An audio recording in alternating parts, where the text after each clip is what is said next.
نبی صلی الله علیه وسلم د دنیا د ژوند بے ثباتی او د غرنګي د دې غیر یقینیواله بیانولو چې په دنیا کې تاسو په ایسو حالت باندې دوکه نشئ، نه په ځوانۍ باندې او نه په صحت او تندرستۍ باندې او نه په فراغت باندې. وجه دا ده چې د دنیا د حالاتو اختیار د انسان سره نشته دی. الله سبحانه و تعالی قرآن کریم کې دا خبره ذکر کړي چې تاسو د یو حالت نه په بل باندې ورسورېږئ، معنی په یو حالت باندې ټینګ نشي پاتې کېدلی. اهل علم ویلي الدنیا لا تلبسو على حالة واحدة فلا تغتر. دنیا ګوره په یو حالت باندې نه پاتې کېږي. تکه سکاله صحت کې نو دا موږي چې میش بعد بم زده سي په صحت او د سي تندرستۍ کې به مویز بیماری بني. اوس که خوشاله نو سبب باندې یقین مکوه چې نه سي خوشالۍ کې بور داخل شي. د کور نه چې په صحت کې راوتل دا یقین مکوه،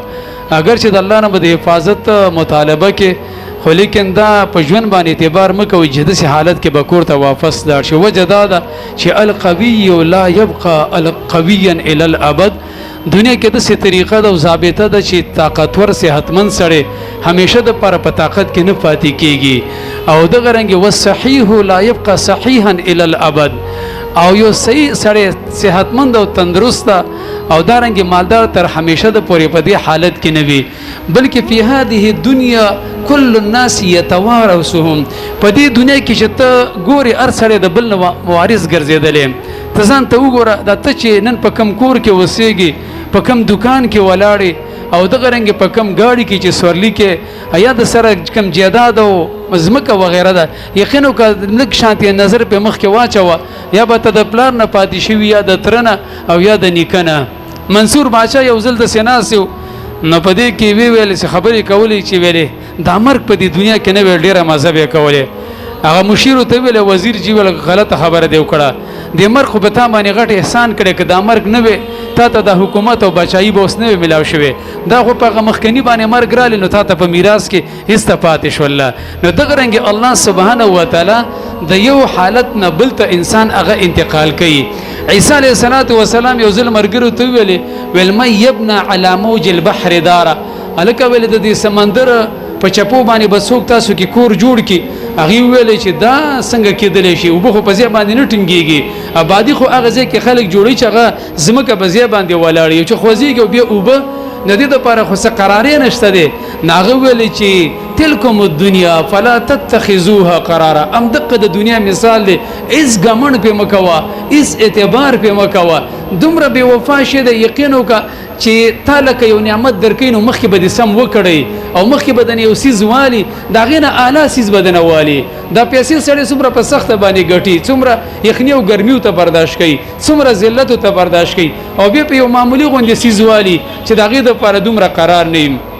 نو دنیا کې امدغه حالت دی. نبی صلی الله علیه وسلم ذکر فرمایلی دی چې دسه مرض چې هغه بیستاسو دماغ خرابوي، عقل بم خراب کی، دا غیر مخکې په صحت کې او په تندرستۍ کې. او الله رب العالمین د ازمانی درکړي، الله سبحانه و تعالی خلکو لډیر خسته ځواني ورکړي، نوجوانانو له چټي په چټي باندې کم دی هغه تیسته خراب شي، په موبایلو کې او د غرنګي اسی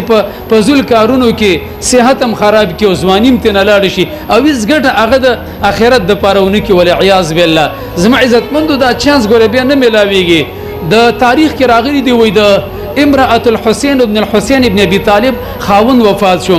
نو د دې زنانو سره ډیر مینه محبت او نه دا لاړ سره د خاوند د قبر په خوا کې خیمه واله ول د سره جکم دی وفا کوم. تاریخ کې راغلي دی وای شپږ میاشتې یا د کاله پورې خیمه والی و ایستنه امید شول چې د مړو سره چرته کله کیږي نو روانه شول. نو د یو خاطفي او غایبانه आवाज ته وشول چې هل وجدوا ما فقدوا، الکه ول دا کم شی ورک شوی او کم شی چې دی پوت شوی دا خاوند ول دا ته ملاو شو کنه. نو بیرته ته جواب کو نه ول بل یئسوا فانقلبوا، ول نه امید کوړه واپس روان شو. نظم عزتمند به چې سبا سړی ارمان کوي ول عیاذ بالله او افسوسونه کوي، او دا ډیر ناشنا حالت دی چې انسان دغه بیان نشي کولای. احادیث د پیغمبر وګوري سخت هیره کې بدی راولي. زما عزتمندو کله یو تکلیف او یو مصیبت هغه ګنټي یو میش یبتي خود قبر عذابونه ول عیاذ بالله د به همیشه د پاره دي چې انسان په کې راګیر شو، او بیا ناشنا عذابونه دي. صحیح حدیث کې راغلي د الله پیغمبر فرمایلی دي چې یو سړی خواري ونه کې د ځان سره ایمان وینسي